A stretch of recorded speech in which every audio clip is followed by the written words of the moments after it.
दिल्ली में एक जगह पर टैक्सी स्टैंड रहता है। वहाँ पर बहुत सारे टैक्सी रहते हैं। उनके पास आने वाले पैसेंजरों से भावबाजी करके उनको उनके पते पर छोड़कर पैसे लेते थे ड्राइवर लोग। वैसे ड्राइवरों में से एक ड्राइवर था अपना देशमुख। देशमुख बहुत अच्छा था। वो पैसेंजरों से अदब से पेश आता था।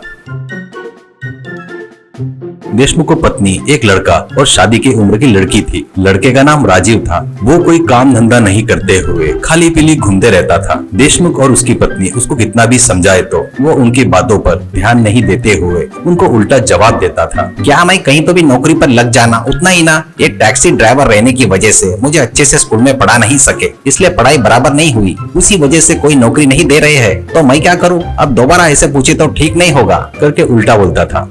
एक दिन शादी का रिश्ता देखने वाला आकर एक लड़के का फोटो दिखाकर, देशमुख जी, ये लड़का अमेरिका में नौकरी कर रहा है। लड़का बहुत अच्छा है, बहुत कमाता है, कोई शौक भी नहीं है, परिवार भी बहुत बड़ा है। आपकी लड़की उनको बहुत पसंद आई। अगर आपको ओके बोले तो वो लोग बिना दहेज के ही शादी करेंगे बोल रहे हैं, पर शादी का खर्चा पूरा आपको ही करना है, ऐसा बोल रहे हैं। आप अगर ठीक है बोल रहे हो तो रिश्ता मैं जोड़ देता हूँ, ऐसा कहता है देशमुख। शादी बोले तो कितना भी बोले तो 10 लाख तक लगेगा। मुझे 4 दिन का समय दो, फिर बताऊंगा, ऐसा कहता है। वहीं पर खड़ा लड़का, पिताजी कल से मैं टैक्सी चलाऊंगा, आप शादी के बारे में सोचो, ऐसा कहता है। लड़के में आए बदलाव को देखकर घर में सब लोग बहुत खुश होते हैं।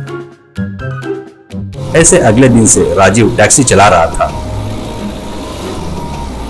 2 दिन के बाद वो 10 लाख रुपए लाकर पिताजी को देकर, पिताजी ये पैसे कहाँ से आए मैं बाद में आपको बताऊंगा, पहले इन पैसों से दीदी की शादी की तैयारी करो, ऐसा कहता है। वो पैसा लेकर देशमुख और उसके परिवार के सभी लोगों को बड़ा आश्चर्य होता है। ऐसे अब देशमुख की लड़की की शादी बड़े धूमधाम से होती है। लड़की को ससुराल भिजवाते हैं।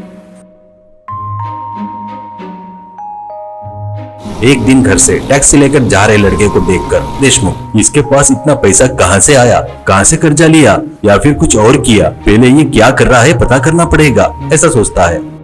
और उसकी टैक्सी के पीछे अपनी स्कूटी से पीछा करके उस पर नजर रखता है।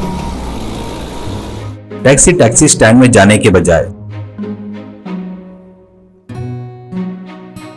सीधे एक घर पर जाती है। लड़का वहां पर जमीन पर बना एक दरवाजा खोलकर इधर उधर देखकर फिर से कार में बैठकर कार के साथ सीधे अंदर जाता है। देशमुख भी वो दरवाजा खोलकर अंदर जाता है।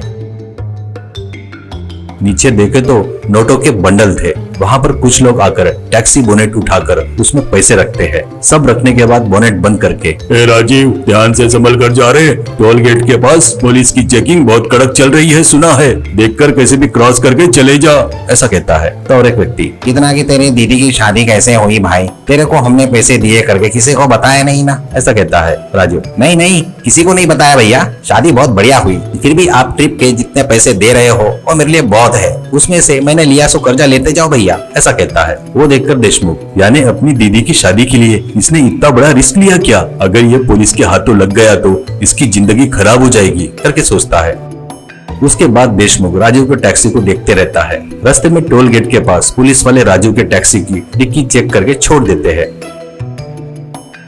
ऐसे कार पड़ोस के गांव में भी एक अंडरग्राउंड में जाते हुए देशमुख देखता है और अरे बाप रे, ये तो बहुत बड़ा गैंग लग रहा है। इनके साथ रहेगा तो एक दिन पक्का मुसीबत में पड़ जाएगा। इसको बचाना होगा, उनको पुलिसों को पकड़वाना होगा। पर मेरी लड़की की शादी में मदद करने वालों को मैं कैसे पकड़वा सकता हूँ, ये गलत है। कुछ न कुछ करके अपने लड़के को बाहर लाना होगा, ऐसा सोचता है।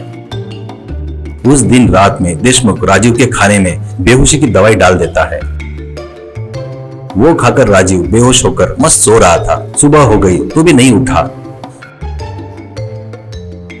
तब देशमुख टैक्सी लेकर सीधे अंडरग्राउंड वाले के घर में चला जाता है। वहाँ पर खड़े 2 लोग से, आप लोग बिल्कुल नहीं घबराना, मेरे लड़के की तबीयत ठीक नहीं है, आपको तकलीफ नहीं होना इसलिए मुझे भेजा उसने। मुझ पर यकीन करो, मुझे वो पैसे दे दो, मैं इस रहस्य को ऐसे ही रखूंगा, ऐसा कहता है। वो दोनों एक दूसरे का चेहरा देखकर ठीक है बोलकर पैसे लेकर कार के बोनेट में रखते हैं। टैक्सी लेकर देशमुख निकलता है। देशमुख सीधे तेजी से जाकर टोल गेट को टक्कर मारता है। बोनेट खुलकर उसमें का पैसा पूरा बाहर आ जाता है। पुलिस वाले देशमुख को पकड़कर अरेस्ट करते हैं। उससे कितना भी पूछे तो सर ये पूरा मेरा काला पैसा है सर, इन पैसों को दूसरी जगह पर ले जा रहा था, ऐसा कहता है। इससे वो जेल चले जाता है।